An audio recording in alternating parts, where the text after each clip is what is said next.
Okay po, magandang umaga sa aking mga mahal na subscribers. Sa ngayon, dito kami sa Bumart Poultry Supply. Nandoon sa labas ang kanilang signboard. So ito, ang mga feeds na ito ay para ito sa aqua, tilapia at saka bangus. So iba-iba. Ang nabili ko kasi, ito siya ano nga to ma'am? Ito, ang tawag nito? Fry mask. Pero sinker siya, extra sink. So ngayon, dahil nga sa request nyo rin, nag-decide ako na sabi ng isa dyan na palitan ng pre-starter na floater. So ito, ang floater. Pero siguro i-testing din natin ito mamaya. Pero nakabili na ako eh. Pero kasi wala ako ma'am ha. Sa sinabi nyo na ito ay floater to. Oo. Nagalutang. Okay, so yun. So ma'am, may masabi ka sa ating mga mahal na subscribers dyan na nakapanood sa ngayon? Ma'am? Great ka lang, kaway-kaway. Okay. So, nahihiya si ma'am magsalita.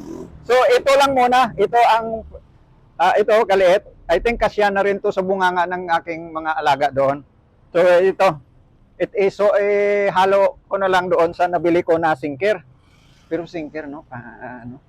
So, yan lang po. Thank you. At thank you din sa aking cameraman na siya ngayon ang humahawak yan. Ako lang kasi mag-isa dito. Okay, take care guys. At itutuloy ko po ito ang vlogging na ito pagdating ko sa farm. Bye! Hello po, magandang hapon sa aking mga mahal na subscriber.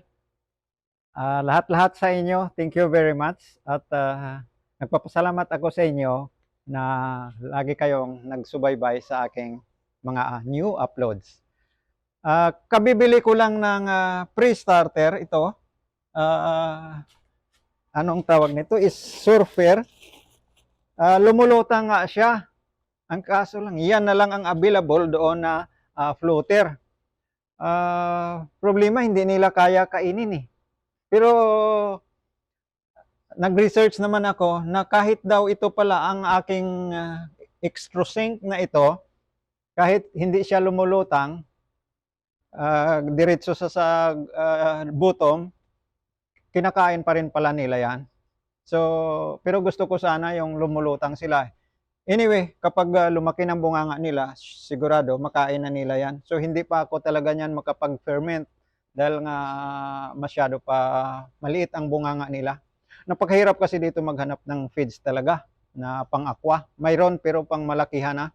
Hindi ka talaga pwede. Ay, hirap. So, makita nyo rin sa video ang kanina na videohan ko na makita nyo na talagang wala na talaga pag-asa eh. Wala na akong makuha. So yun na lang. At ngayon ibabalita ko rin sa inyo. Napakaganda.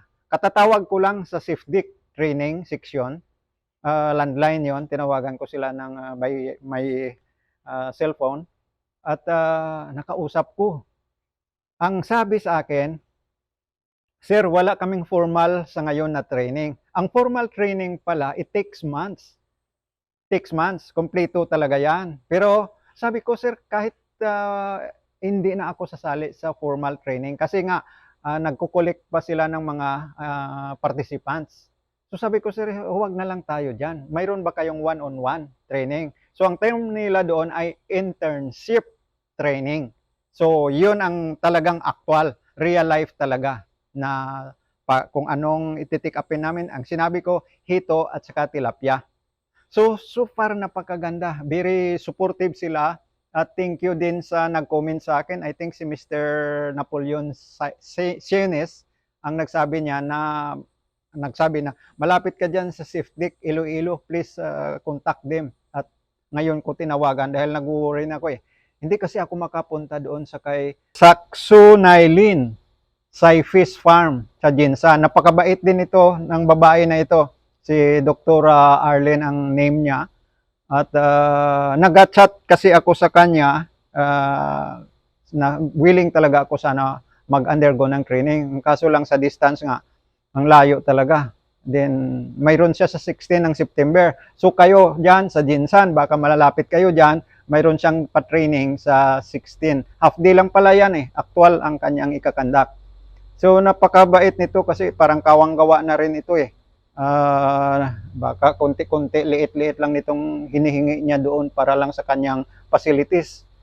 at na talented talaga siya dahil nga makita nyo naman dyan sa ibang vloggers na pinipicture siya, in-depth talagang kaalaman nito ng babae na ito at na mabait pa. Maliban sa maraming alam, ay mabait pa siya.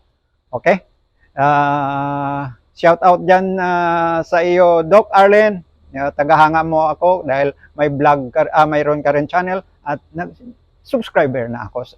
So, kailangan mag-upload ka na palagi kasi parang 6 months pa yata past ang iyong last na video. Okay. So, yan, natutuwa ako dahil pag natupad na ito, ay hindi ko malaki sa inyo na mga subscriber ko, kung di mag-offer ako, ibahagi ko sa inyo ang aking kunting makukuha sa Safedeck Iloilo. So, yan lang po. Abangan nyo yan, 2 weeks time. Ang sabi ay 2 weeks ang duration ng training. At sa ngayon sabi ko, sir, schedule nyo ako ASAP. So ang sinabi nila, sige sir, inform namin yung training department namin dyan, ang availability nila. Siyempre, kailangan may proper communication sila doon sa department. So, I think matutupad na ito sa ilang araw na lang. So, sumahan niyo ako ng pagdadasal na matuloy na ito at hindi na ako maloko. Dahil ako naghinanakit din doon sa nabilhan ko. Imagine, sisingilan niya ako ng 100,000. Tapos, binigyan niya pa ako nito ng ang sizes na ito. Ang daming sizes nito eh. So, ngayon may nadagdag ngayon ng mortality isa. But ako ay nagpapasalamat ha. I am very thankful also na in spite na wala akong kaalaman sa pag-alaga nitong isda, still, ganyan lang. Imagine, sa aking palagay, sa maari, stress yun eh. Stress-related ang total na 5 na mortality. So, ano pang hihingiin ko? Wala na. So, yun lang guys. Kung talagang taimtim na nagdadasal tayo at saka nagre-research din tayo kung anong kailangan nila. So mayroon kulang maari, siyempre. Ito pa ang aking ang quantity ng feeds eh. Hindi ko pa yan nagawa. Hindi ko pa nagawa kasi kalat-kalat sila. Hindi ko sila masikpaw. Hindi ko kaya kalat eh. Kung minsan tumatago pa nga eh. So paano ko sila mahuli at saka kikiluhin? Para makuha kong sabi ni Simon, ni Napoleon na 5 to 8% ng kanilang biomass. Yan ang ibibigay na feed sa daily feeding. So wala ako maano. Pero so far okay naman, sinusukat kong mga parameters dito. Normal lang ang kanyang pH 7.7. So okay na yun kasi ang pH naman is from 6 yata to 8 ang pH na para sa kanila. So ang ammonia hindi ko pa nasukat. Bago pa lang eh. Bago pa lang. So ganun lang muna ang aking ibalita sa inyo. At masaya ako, natutuwa din ako at din nilagay ko rin dyan sa post na sana matupad na ito ang training na ito. So ano pang ibahagi ko sa inyo? Ako lang mag-isa dito at nakikita nyo na hindi ko magalaw yan dahil sa tripod ko lang nilagay. So pagpasensyahan nyo na lang, maaari malayo-layo, hindi ako nakapokus pero pagpasensyahan nyo na lang. And then ang worst pa is na may notice ako na copyright issue. So doon sa part 19B, yung nagpatugtog ako ng music na yan. So sige lang, wala na siguro paraan yon na ma-edit ko pa ang music. Ang gawin ko doon, talagang i-remove na lang siya ang video para mawala ng copyright issue na yon.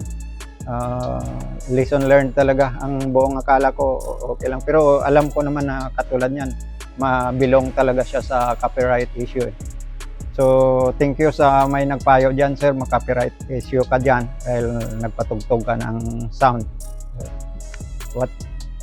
Nakalimutan natin eh. Pasensya na po. So, yan guys. Lagi ako magbigay sa inyo ng update sa post na lang. Kung hindi ako makapag-YouTube, Kasi nga nahirapan din ako kung ako lang mag-isa na walang gahawak ng kamera na ito, ay hindi rin maano lahat-lahat kung paanong paggalaw, ay mahirap kung ano. So ito na lang ang gagawin ko kung minsan ganito na lang tayo, at ipasa ko sa inyo kung ano pa ang aking ipasa sa inyo by way ng aking post. Lagi ako nagabigay naman ng post diyan. So guys, I prayed everything na magtupad na ito, at kayo din watch out sa aking uploads tungkol dito, dahil sabihin ko sa inyo, ang kita na maayos ay nasa hatchery business. Hotcake sa amin dito yan, at ngayon ang mga may hatchery na, sige lang, dahil hindi sila magturo, mayroon pang isa na contact ako sa marketplace sa Facebook, at sinarge ako sa, sabi niya 3 days na turo. Tinanong kong background niya, kung ano ba siya, fisheries ba siya. Wala, nagpa-tutor din daw siya, 80 binayad niya. Magkano ba singil niya sa akin? Alam niyo kung magkano? 50,000 sa 3 days. Ano ka? Doon na ako magbabayad sa SafeDeck kung ano, may certificate pa ako doon. And then, they are really legit at highly qualified institution na mag-conduct ng training regarding aquaculture. So, saan ako pipili? Doon sa tao na ganyan lang? Mabuti kung doktor ka doktor ka ng fisheries, yan, saludo ako. Pero kung singilan mo ako na experience mo lang, parang sa gitara ba, na nagwido-wido ka, mag-tutor ka sa bata, singilan mo siya ng malaki, wala, hindi qualified Okay guys, yun lang po, at ipasa ko sa inyo na natutuwa ako. I am very happy na matupad na ito ang aking matinding hinahangad. Matinding hinahangad, although na I'm old already, but ang aking brain ay still young, na kung ano ang magandang gawain, kaya ko pa rin aralin. Take care guys, and God bless po sa inyo, sa inyong buhay dyan. Isa't isa sa inyo ay ingat po lagi. God bless. Bye.